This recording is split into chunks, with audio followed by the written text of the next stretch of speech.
ഞങ്ങൾ ഇന്ന് പോയിട്ടുള്ളത് തിരുവൈരാണിക്കുളം അമ്പലത്തിലേക്കാണ്. എനിക്ക് തോന്നുന്നു കൂടുതലും ഒരുപാട് പേർക്ക് അറിയുന്നതാണ് ഈ ഒരു അമ്പലത്തിനെ പറ്റി. അതിരാവിലെ 6:30-ക്കുള്ള ട്രെയിനാണ് ഞങ്ങൾ പോയായിരുന്നു കേട്ടോ. അവിടെ ചെന്നിട്ടാണ് പിന്നെ ഫുഡൊക്കെ കഴിച്ചത്. നന്നായിട്ട് വിശപ്പും കാര്യങ്ങളൊക്കെ ഉണ്ടായിരുന്നു. ഓൾമോസ്റ്റ് 14 വർഷത്തിന് മുന്നെയാണ് ഞാൻ അവസാനമായിട്ട് ഈ അമ്പലത്തിൽ പോയിട്ടുണ്ടായിരുന്നത്. വർഷത്തിൽ 12 ദിവസം മാത്രം തുറക്കുന്ന അമ്പലമായതുകൊണ്ട് തന്നെ ഒരുപാട് ആൾക്കാരുണ്ടായിരുന്നു. നല്ല ക്യൂ ഉണ്ട്. ഞങ്ങൾക്ക് അധികം ക്യൂ നിൽക്കേണ്ടി വന്നില്ല. കാരണം എന്താണെന്ന് വെച്ചാൽ എൻ്റെ ചേച്ചിയുടെ നാത്തൂൻ്റെ ഒരു ഫ്രണ്ട് അവിടെ ഉണ്ടായിരുന്നു. അവിടെയാണ് താമസിക്കുന്ന ആ ചേച്ചി. അപ്പോൾ ആ ചേച്ചി ഉള്ളത് കൊണ്ട് തന്നെ നമുക്ക് നേരിട്ട് നടന്ന് കയറി നല്ല ഭംഗിയായിട്ട് തൊഴാൻ പറ്റി. എന്തോ ഒരു വല്ലാത്തൊരു സന്തോഷമായിരുന്നു എനിക്ക്.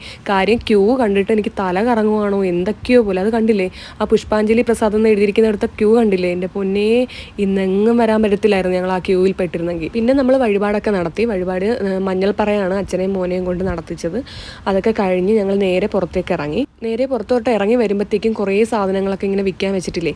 അതിനകത്ത് ഭഗവാന്മാരെയൊക്കെ കാണാൻ എന്തൊരു ഐശ്വര്യം, എന്ത് രസം. എനിക്ക് എല്ലാം വാങ്ങാനായിട്ട് തോന്നിയിട്ടുണ്ടായിരുന്നു. അതിൽ വിഘ്നേശ്വരനെ മേടിക്കണം എന്ന് കരുതി തന്നെ ഞാൻ പോയത്. അതെനിക്ക് ബാൽച്ചേട്ടൻ മേടിച്ച് തന്നു കേട്ടോ. അത് ഒരു വഴക്കൊക്കെ കഴിഞ്ഞാണ് ഞങ്ങൾ മേടിച്ചത്.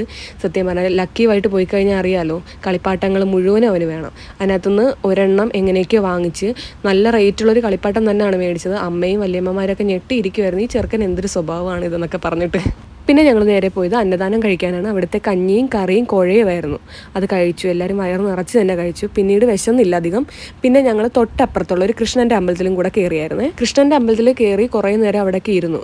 അവിടുത്തെ കൃഷ്ണനെ കാണാൻ ഒരു പ്രത്യേക ഭംഗിയായിരുന്നു. എന്താണെന്നറിയില്ല, അത് കാണാനൊരു പ്രത്യേക ഭംഗി തന്നെയായിരുന്നു. പിന്നെ അവിടുന്ന് പായസമൊക്കെ വാങ്ങിച്ചു. അതിനുശേഷം അവിടുന്ന് ഞാൻ കഞ്ഞി കുടിച്ചു. എന്താണെന്നറിയില്ല, ഭയങ്കര വിശപ്പായിരുന്നു, ഒന്നും വിചാരിക്കില്ലേ.